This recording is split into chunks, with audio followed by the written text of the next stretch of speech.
At exactly 2:34 in the morning, deep beneath the dark, salt-heavy waters of the Strait of Hormuz, a sonar operator aboard a United States Navy guided missile destroyer pressed his headset tighter against his ears.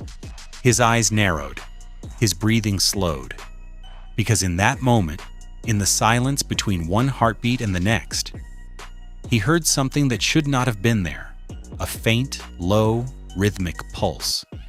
The unmistakable acoustic signature of a submerged vessel. It was moving, slowly, deliberately, and it was heading directly toward one of the most powerful warships on Earth. 30 nautical miles away, the flight deck of a United States Navy supercarrier was illuminated only by red safety lights, the kind that don't ruin night vision. The massive vessel displaced over 100,000 tons of steel, armor, and American military power. 80 aircraft sat chained to its deck. Thousands of sailors slept in their bunks below. The carrier battle groups surrounding it, destroyers, cruisers, attack submarines, maritime patrol aircraft, represented a combined firepower that most nations could not match in an entire decade of military spending. And yet, cutting silently through the black water somewhere below, something was getting closer. What happened next would force senior commanders to make one of the most consequential decisions of a decades-long naval standoff. And when the full story finally emerged, military analysts around the world would agree on one thing. Whoever was commanding that submarine had made an almost unthinkable miscalculation. To understand what happened in those early morning hours, you have to understand the geography. The Strait of Hormuz is not like most bodies of water. It is narrow, barely 21 miles wide at its tightest point. It is shallow. In large sections, the depth barely exceeds 200 feet. The currents that run through it are unpredictable, shifting in temperature and salinity in ways that play tricks on sonar systems. Commercial tankers carrying roughly 20% of the world's oil move through it in a near-constant stream, day and night. The acoustic environment is, in the language of naval warfare, genuinely hellish. For a submarine commander, this is both an opportunity and a trap. The same conditions that make detection difficult also make escape nearly impossible. And for the Islamic Republic of Iran Navy, the Strait of Hormuz is not simply a choke point. It is a strategic obsession. It is the artery through which Iran breathes, economically, militarily, geopolitically. Control of that narrow strip of water is the cornerstone of Iranian naval doctrine. And Iran has spent decades building a submarine fleet specifically optimized for fighting inside it. Iran's submarine force is not large, but what it lacks in size, it compensates for in calculated design. At the top of the fleet sit 3 Kilo-class diesel-electric submarines, known inside Iran as the Tarek class. Purchased from Russia in the early 1990s at a price of roughly $600 million each. These boats are 74 meters long. They can reach 17 knots while submerged. They carry 6 torpedo tubes capable of firing both heavyweight torpedoes and anti-ship cruise missiles. And they are coated in a rubber anechoic tile that absorbs sonar pulses rather than reflecting them back. NATO gave them a nickname that says, everything you need to know about how they fight, the black hole. Because in the right conditions, finding one is almost exactly that difficult. Below the Kilo class sits Iran's indigenous pride, the Fateh, which translates as the Conqueror. Commissioned in 2019, the Fateh is 48 meters long, displaces around 600 tons, and is built specifically for the confined coastal waters of the Gulf. It too carries 6 torpedo tubes. It can fire cruise missiles. And in 2024, Iran unveiled an upgraded version fitted with an air-independent propulsion system, a technology that allows a submarine to run its engines without having to surface or snorkel to recharge batteries. And that single upgrade transformed the Fateh from a coastal patrol vessel into something considerably more dangerous. And then there are the Ghadir-class midget submarines. Iran operates between 20 and 23 of them. They are small, barely 30 meters in length, built for the shallowest sections of the Gulf where larger submarines cannot follow. They carry 2 torpedo tubes. They have launched cruise missiles in tests, and they were specifically designed for one purpose: to hide in the murky, shallow, acoustically chaotic waters of the Persian Gulf and wait for something valuable to enter their range. The United States Navy was not unaware of any of this, but knowledge and certainty are not the same thing in naval warfare, and that is precisely the lesson that was about to be taught. On that particular night, the carrier battle group had been operating in the region for several weeks. The geopolitical temperature had been rising. Tensions between Washington and Tehran had been escalating for months. A familiar rhythm in the post-Cold War order that had defined this corner of the world since at least 1979. The carrier's presence was deliberate. It was a message, written in steel and jet fuel, delivered to Tehran without a single word spoken. But messages can be answered. The sonar operator aboard the destroyer, call him Petty Officer First Class Hayes, though the actual names of those involved in this incident remain classified, was running what the Navy calls a passive sonar watch. Passive sonar does not send out pulses, it only listens. And what Hayes was hearing, he buried beneath the noise of commercial shipping traffic and the ambient hum of the ocean, was a pattern. Not random, not mechanical noise from a passing tanker. A pattern of propeller rotation, of hull movement through water, of a vessel operating under battery power with its engines throttled down to bare minimum. The acoustic signature of a submarine that did not want to be heard. He logged the contact at 2:34. He marked it as possible submarine. And within 45 seconds of that notation, the Combat Information Center of the destroyer had gone from routine nighttime operations to something considerably more alert. What the crew didn't realize yet was that they were not the only ones who had already found the contact. 2,000 feet beneath the surface of the Gulf of Oman, operating on the outer edge of the carrier battle group's protective screen, a United States Navy fast attack submarine had been quietly tracking the contact for the better part of 3 hours. Nuclear-powered, essentially silent, and armed with a weapons suite that would have been science fiction to the submariners of a previous generation, this attack boat had been the invisible guardian of the carrier group since the beginning of the operation. It had detected the Iranian submarine the moment it left port. It had followed it. And it had said nothing. Because in submarine warfare, information is a weapon. The moment you reveal what you know, you reveal that you know it.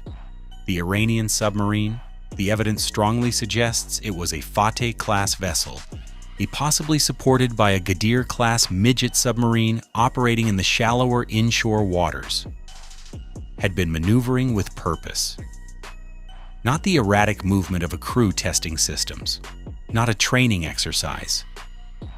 A sustained, deliberate closing of distance toward the carrier battle group. Kilometer by kilometer, hour by patient hour. The submarine commander had done his homework. He knew the carrier's approximate position. He knew the general patrol patterns of the surface escorts. He understood that the acoustic environment of the strait and the surrounding waters created shadow zones, areas where sonar coverage was degraded, where a careful submarine could move without triggering an alert. He had calculated a path through those shadow zones. It was a calculated bet that his vessel was quieter than the American systems were sensitive. He was wrong, but he didn't know that yet. By 3:15, the picture in the battle group's command structure had become significantly clearer. The destroyer that had first logged the contact had shared its data. The attack submarine below had been quietly requested to confirm. And above the fleet, flying at 25,000 feet with its sensor system sweeping the water below, a Boeing P-8A Poseidon Maritime Patrol aircraft had begun cross-referencing acoustic buoy data dropped in a pattern around the suspected contact zone. The P-8 Poseidon is, in the language of anti-submarine warfare, a nightmare for any submarine commander. It carries sonobuoys, passive and active listening devices dropped from altitude, floating in the water, streaming acoustic data back to the aircraft. It carries a magnetic anomaly detector capable of sensing the distortion a large metal object creates in the Earth's magnetic field. It can carry torpedoes, and it can be on station over a target within minutes of launch, remaining there for hours. It is the orbital eye of the Navy's undersea warfare architecture, and once a Poseidon starts working a contact, that contact is rarely allowed to simply vanish. By 3:22, the combined picture from the destroyer, the attack submarine, and the P-8 had produced a track, a course, a speed estimate, and a closing range that was now being measured not in kilometers, but in nautical miles. The Iranian submarine was approximately 14 nautical miles from the carrier and still moving toward it. 14 miles is not a short distance, but for a submarine armed with wake-homing torpedoes, with ranges of up to 20 kilometers, or with anti-ship cruise missiles that fly low and fast and can be fired from periscope depth, 14 miles is not a safe distance either. It is, in the calculus of naval combat, a threat range. And a carrier battle group operating in a threat range does not stay passive. On the bridge of the flagship, a senior officer studied the tactical display and made a decision. The battle group would not yet go to active sonar. That would announce to the Iranian submarine that it had been detected and potentially allow it to break contact and evade. Instead, the group would shift formation. The destroyer carrying the sharpest sonar suite would move to a position that would tighten the tracking geometry.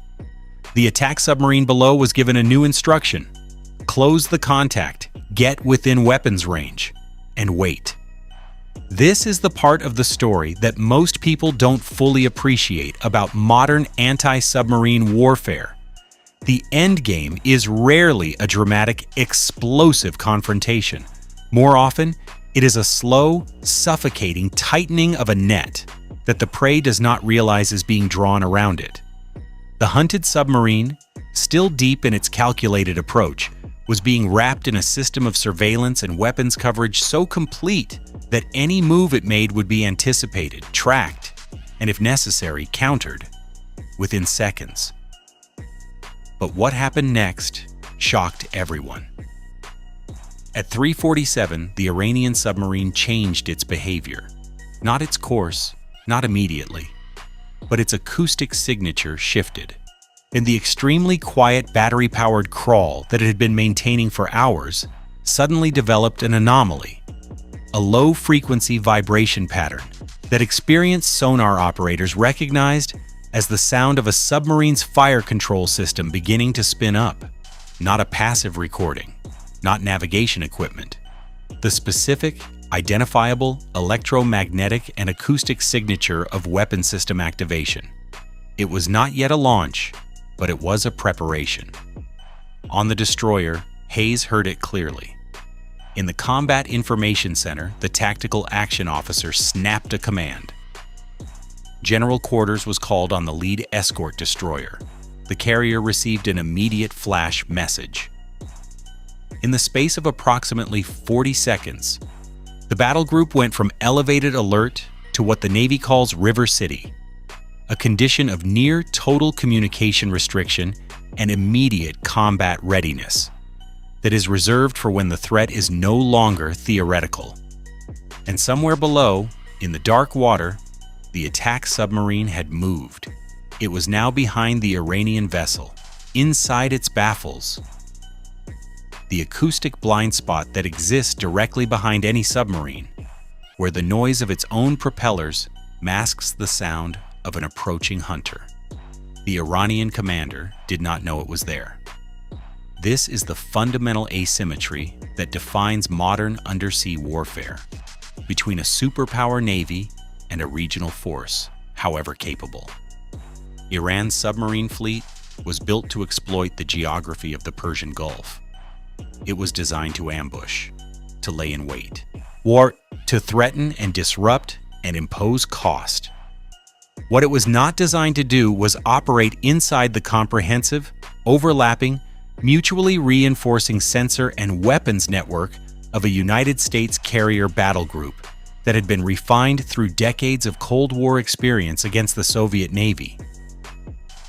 Arguably the most capable submarine force that had ever sailed the world's oceans. Iran had studied American tactics, but studying a system from the outside and confronting it from the inside are fundamentally different experiences. The question that now faced American commanders was not capability, it was policy. What do you do? The submarine had not yet fired. It had not yet crossed the threshold that would make a military response legally and politically unambiguous. But its weapon system was active. It was inside a range from which an attack was possible, and the carrier, with its 5,000 sailors and its irreplaceable strategic value, was the target. At 0351, a decision was made. The P-8 Poseidon above the contact zone dropped an active sonobuoy, a single, precise pulse of acoustic energy, a ping, that cut through the water column and struck the hull of the Iranian submarine with the unmistakable message, "We know exactly where you are." In the language of naval warfare, an active sonar ping directed at a specific contact is not merely a detection event, it is a communication. It says, "We see you. We have your exact position. We know your course and your speed."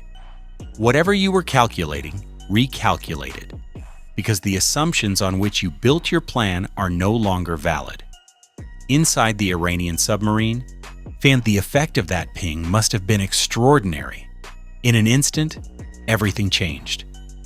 The crew that had spent hours in careful, patient silence was suddenly illuminated by the one thing they had been trying to avoid.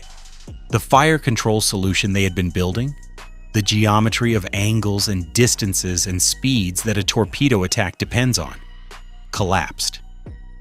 Because a fire control solution requires knowing where you are, where the target is, and crucially, the assumption that the target does not yet know you are there. That assumption was now gone. But the ping was not the only message sent in that moment, because simultaneously, the attack submarine below, the one that had been sitting silently in the Iranian vessel's baffles, inside its acoustic blind spot throughout the entire approach, when active on its own sonar system, uttered a second ping from behind, from a direction the Iranian commander could not have anticipated, from a vessel whose presence he had no idea of. 2 pings, from 2 different directions, from above and from behind. For the crew of that Iranian submarine, the message could not have been more clear if it had been delivered in plain language on the bridge-to-bridge radio. You are surrounded. You have been tracked from the moment you left port. You are inside our weapons envelope. You are not inside ours. And we have been waiting for you to decide what to do next. What the submarine did next was exactly what experienced naval officers on the American side had predicted it would do, based on years of studying Iranian naval doctrine and behavior. It went deep as the relatively shallow waters of the region allowed, and it cut its weapon systems. It reduced its speed to the absolute minimum required to maintain steerage, and it began to maneuver, not toward the carrier, but away from it. It was not a retreat in the military sense. The Iranian Navy would not have described it that way. No official statement was ever released, no communique was issued, but in the tactile, wordless language of submarines navigating in close proximity to an adversary that has just demonstrated it can kill you without warning, it was unmistakably a withdrawal. The battle group tracked the contact for another 4 hours as it moved out of the threat zone, back toward Iranian waters. The attack submarine followed it to the edge of Iranian territorial waters. A shadow the Iranian crew could likely detect by then. A silent, persistent reminder that whatever gap between capability and awareness had existed at the start of this encounter had now been closed. By 7:22 in the morning, as dawn was beginning to gray the sky above the Gulf, the contact was no longer a threat. The carrier battle group stood down from River City. Sailors who had been at their combat stations for hours rotated off watch. The flight deck came alive with the morning's first aircraft movements. From the outside, from the deck of a commercial tanker passing 3 miles away, nothing would have looked out of place. Just another American carrier doing what American carriers do. But below the waterline, something significant had happened. And those who knew about it understood that what had unfolded in the darkness of those early morning hours was not merely a tactical incident. It was a data point in one of the most important strategic conversations of the 21st century. Here is what Iran was trying to prove. Iranian naval doctrine is built around a concept that Western analysts sometimes call the mosquito strategy. The idea that a smaller, weaker force can inflict decisive damage on a superior adversary by concentrating asymmetric capabilities in a confined environment. The Ghadir-class midget submarines, the swarms of fast attack boats, the mines, the anti-ship cruise missiles hidden in coastal launch trucks. All of it is designed to turn the Persian Gulf into what Iranian military planners explicitly call a kill box. A place where the tonnage and firepower of the United States Navy becomes a liability rather than an asset, because every large surface vessel is a target, and the water is too shallow and too confined to maneuver freely. The approach of that submarine toward the carrier was, at one level, an operational test, a probe, a check of American response times, detection capabilities, and escalation thresholds. Every piece of data the Iranian crew gathered, how quickly the Americans responded, what systems they activated at what range, was intelligence. Even a failed approach, if the submarine could gather that data and return home, was operationally valuable. But what the Iranian Navy almost certainly did not fully account for was the depth and integration of the system it was probing. Because American carrier battle group anti-submarine warfare is not simply a collection of sensors and weapons. It is an architecture, a layered, redundant, networked system of surveillance that begins hundreds of miles from the carrier and gets progressively tighter, more capable, and more lethal as you approach the inner zone. The outer layer is the P-8 Poseidon, operating at altitude, sweeping massive areas of ocean with acoustic buoys and magnetic sensors. Beyond the P-8S, the Navy deploys SOSUS, Sound Surveillance System, a network of hydrophone arrays embedded in the ocean floor that has been listening to the world's submarine activity since the Cold War. The inner layer is the fast attack submarine, running dark and silent, assigned specifically to hunt any vessel that gets close to the carrier.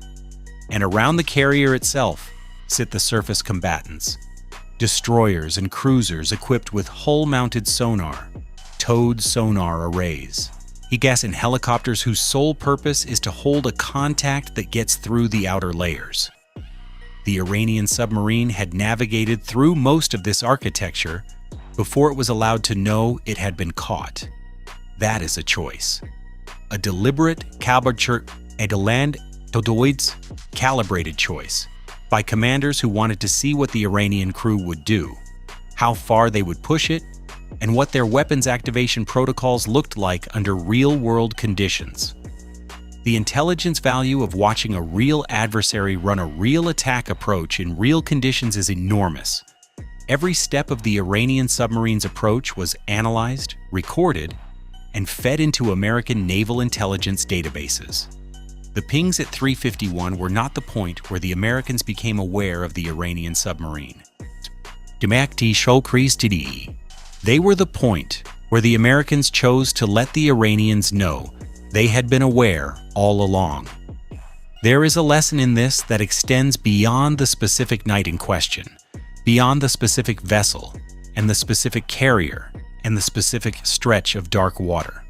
It is a lesson about the difference between capability and understanding. Iran's submarine force is not without capability.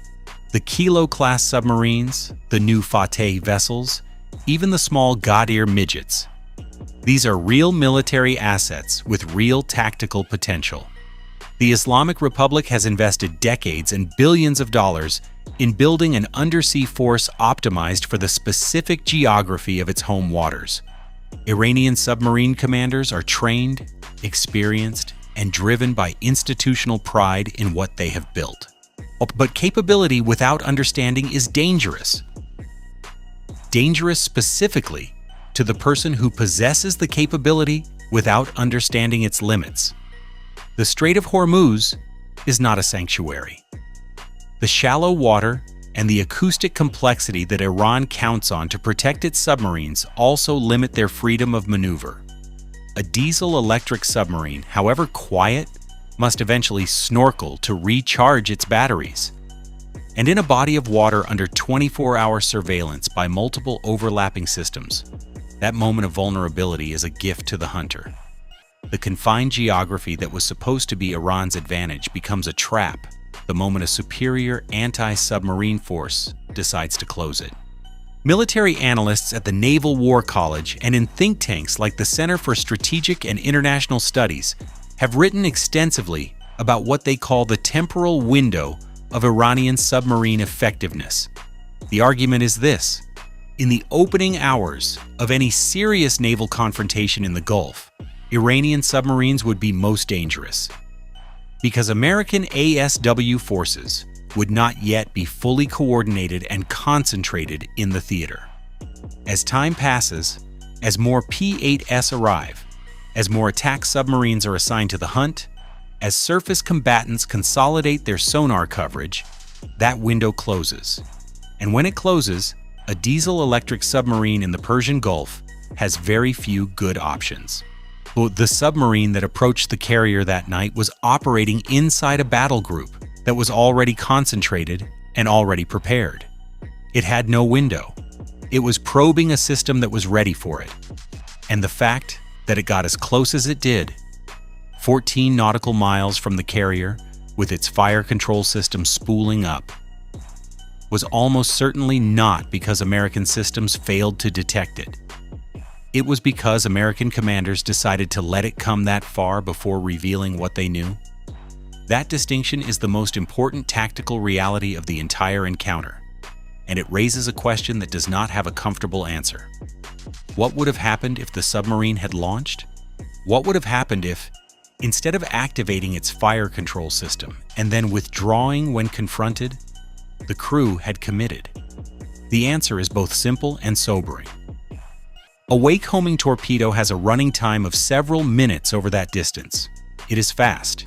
It is intelligent, in the sense that it homes on the acoustic signature of a large propeller, following the turbulence of the carrier's screws to its target. It is difficult to defeat.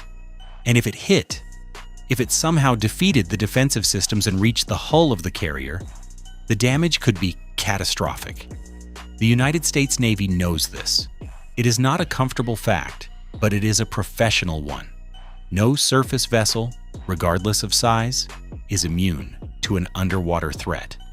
The history of naval warfare is full of examples of large, powerful ships sent to the bottom by smaller weapons from unexpected directions. The carrier battle group architecture exists precisely because of this reality. Because the only reliable way to protect a surface vessel from a submarine is to find and neutralize the submarine before it can shoot. On this particular night, that architecture worked. It worked because of the sonar operator who heard the faint acoustic signature at 2:34. It worked because of the P-8 crew flying in darkness, 25,000 feet above the water. It worked because of the attack submarine crew that spent 3 hours shadowing an enemy vessel without making a sound. And it worked because of commanders who had the patience and the confidence to let the situation develop before acting, collecting intelligence, confirming the threat, and then choosing the precise moment and method of their response. By late morning, as the carrier battle group resumed normal operations and the sun climbed over the Gulf, there were after-action reviews being conducted on both sides of this encounter. On the American side, that the recordings were analyzed. The acoustic signatures were cataloged. The Iranian submarine's approach geometry, its fire control activation, its response to the active pings. All of it went into reports that would shape future doctrine and future deployments. On the Iranian side, whatever review took place was almost certainly less comfortable. The submarine had been detected earlier than its crew knew. It had been tracked throughout its approach. It had been allowed to activate its fire control and close to a range that felt, from inside the submarine, like a successful penetration. And then, in the space of 2 sonar pings, the entire tactical picture had been inverted. The hunter had become the hunted. The ambush had become the ambushed. For senior Iranian naval commanders studying this outcome, the message from the deep was blunt and unavoidable. Their submarines can move. Their submarines can plan. Their submarines can approach. But approaching a United States Navy carrier battle group in a high-alert posture and attempting to build a fire control solution is not a test of whether you can get close. It is a test of whether you can survive getting close. And on this night, the Iranian submarine survived only because American commanders chose to give it a way out rather than take it down.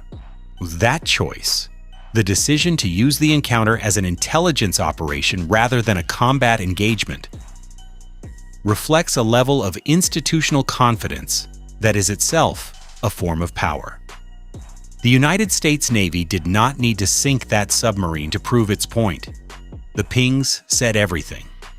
Every naval officer in Tehran who was briefed on what happened understood the unspoken conclusion of the encounter without being told. The next time, the choice might be different.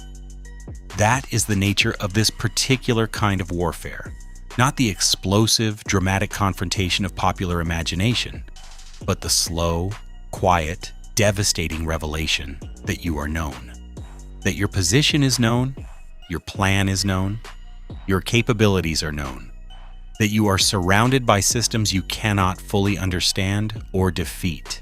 And that the decision to let you know this, rather than simply letting you close the range until no decision was necessary, was made by someone on the other side who was entirely comfortable with either outcome. The Strait of Hormuz continues to be one of the most heavily monitored bodies of water on Earth. Iranian submarines continue to patrol its depths, continue to practice the approach geometries that Iranian doctrine demands, continue to test the boundaries of what is possible in those shallow, acoustically complex waters. American carrier battle groups continue to transit the region, continue to run their layered surveillance systems, continue to refine the architecture that turned this particular night into this particular outcome. There are no permanent lessons in warfare. Every encounter teaches something to both sides. The tactics will evolve. The technology will advance. The questions of capability and threshold and doctrine will be asked again in different configurations, on different nights and different waters. But there is something enduring in what happened in the early hours of that morning in the Strait of Hormuz. Something that transcends the specific submarine and the specific carrier and the specific commanders making decisions in the dark. It is the reminder that in the most consequential confrontations, the ones that could, if mismanaged, spiral from a tactical incident into something far larger, the most dangerous weapon is not the torpedo, or the cruise missile, or the active sonar ping. It is knowledge. The knowledge of what the other side can do. The knowledge of what they know about what you can do. Using the knowledge of where the line is between a probe that teaches both sides something useful and a commitment that cannot be walked back. The Iranian submarine turned away that morning, the carrier sailed on, and somewhere in the depths of the Gulf, the story continued, as it always does, in the darkness below the waterline, where the most important decisions are made in silence, far from cameras, far from news tickers, far from the public understanding of what is actually happening beneath the surface of the world's most dangerous water.